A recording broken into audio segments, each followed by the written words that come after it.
ලෝක යුද්ධයක මුව විටටම ඇවිත් තිබුණු මැද පෙරදිග අර්බුදය අද කිසිවෙකු බලාපොරොත්තු නොවූ අමුතුම මාවතකට හැරුණා.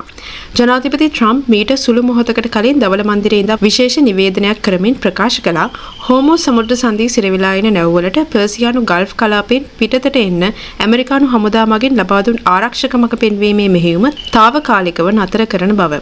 හැබැයි මේ තීරණය පිටපස තියෙන ලොකුම ගැටලුව තමයි ඇමරිකාව ඉරානයට එරෙහිව පනවා තිබෙන මාරාන්තික නාවික අවහිරය තවමත් එලිසම ක්‍රියාත්මක වීම. ට්‍රම්ප් පවසන්නේ ඉරානය සමග රහසිගත සාම සාකච්ඡා ආරම්භ වී ඇති නිසා Taman මෙහෙයුම මදකට නතර කළත් ඉරානය සම්පූර්ණයෙන්ම යටත් වනතුරු ඔවුන්ගේ ආර්ථික හුස්ම හිර කරන මේ අවහිරය ඉවත් කරන්නේ නැති බවයි. අපි ඔවුන්ට නිදහසේ තෙල් විකුණන්න ඉඩ දෙනවා කියලා යනුවෙන් ට්‍රම්ප් ඉතාමත් දැඩි ස්වරයෙන් පවසා සිටියා. මේ තීරණය නිසා හෝමෝස් සමුද්‍ර සංධියේ තත්ත්වය තවත් සංකීර්ණ වෙලා තියෙනවා.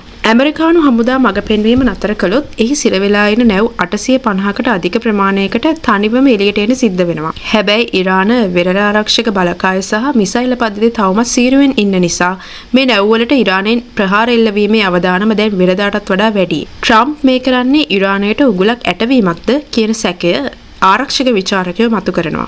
එනම් ඇමරිකානු ආරක්ෂාව ඉවත් කරලා නැව්වලට එළියට එන්න දීලා ඉරානයේ ඒ නැව්වලට පහර දුන්නොත් ඒක ලොකු හේතුවක් කරගෙන ඉරානයට මහා පරිමාණ ප්‍රහාරයක් එල්ල කරන්න ට්‍රම්ප් මඟ පාදන්න පුළුවන්.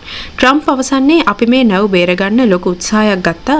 දැන් බලමු ඉරානයේ සාමය ගැන කතා කරන්න ඇත්තක්ද කියලායි. මේ අතරේ ඉරානයේ පැත්තෙන් වාර්තා වෙන්නේ ඔවුන් තවමත් සිය දැඩි ස්ථාවරයේ ඉන්න බවයි. ඔවුන් පවසන්නේ ඇමරිකාවේ මේ නාවික අවහිරේ ඉවත් වනතුරු ලෝක තෙල් සැපයුම යථාර්ථයකට පත් කරන්න තමන් ඉඩ දෙන්නේ නැති බවයි. ට්‍රම්ප් මේ මෙහෙයුම නතර කිරීම නිසා ලෝක තෙල් මිල අද දහවල් වෙද්දී යම් ව්‍යාකූල තත්ත්වයකට පත් වුණා.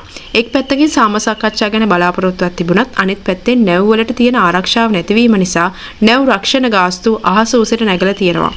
එමිර් රාජ්‍ය සහ සෞදි අරාබිය වෙන රටවල් ට්‍රම්ප්ගේ මේ හදිස්සි නතර කිරීම ගැන ලොකු බයකින්. ඔවුන් හිතන්නේ මේකෙන් ඉරානය තවත් දිරිමත් වෙලා කලාපයේ නැව් වලට පහර දෙන්න පෙළඹෙවි කියලයි.